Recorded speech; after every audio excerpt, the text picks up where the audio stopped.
খুব দুঃখের সাথে বলছি,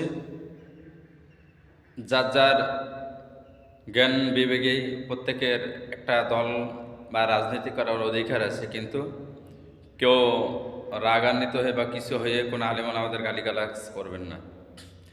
নাসিরউদ্দিন পাটোয়ারি যিনি মহিবুল্লাহ বাবুনগরী বা জনেদ বাবুনগরীকে নিয়ে কিছু কথা বলছে, তো কথা বলার পরে সারা বাংলাদেশ ক্ষিপ্ত হয়ে গেছে। একটা হেফাজতের আমিরকে সব কথা বলা, হ্যাঁ, যিনি মারা গেছে উনি অত্যন্ত ভালো মানুষ ছিল, ইসলামের পক্ষে ছিল, যে জুলুম খেটেছে।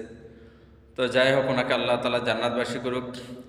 কিন্তু উনি সাথে সাথেই সারা বাংলাদেশ মিডিয়ার সামনে ক্ষমা চেয়েছে, হ্যাঁ, ক্ষমা প্রাপ্ত চেয়েছে, সমস্ত কিছু চেয়েছে যে আমার একটা ভুল হয়ে গেছে। সে একজন মাদ্রাসার ছাত্র, দেশপ্রেমিক।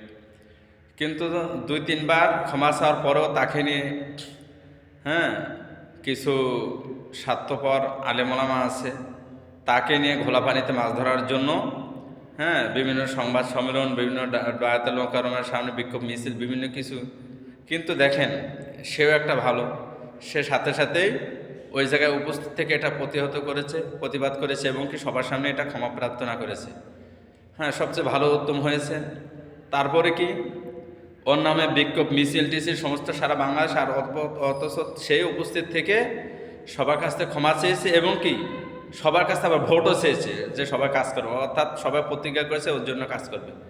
এটাই, যে অপরাধ করবে আর সাথে সাথেই ভুল স্বীকার করে মানুষের সামনে। কিন্তু দুঃখের বিষয়, তিনি কয়েকবার ক্ষমাপ্রাপ্ত চাওয়ার পরেও তাকে নিয়ে কিছু দালাল আলেম অর্থাৎ স্বার্থপর আলেমরা বিভিন্ন রটনা ছড়াইতেছে। যাই হোক, আমরা চাই না কোনো আলেম ওলামাকে কেউ বিষোদ্গার করুক, সবাই সুন্দর পজিশনে আলেম ওলামাদের শ্রদ্ধা করুক, যে ক্ষমতায় যাক, এটাই চাই ইনশাআল্লাহ। আসসালামু আলাইকুম রহমতুল্লাহ।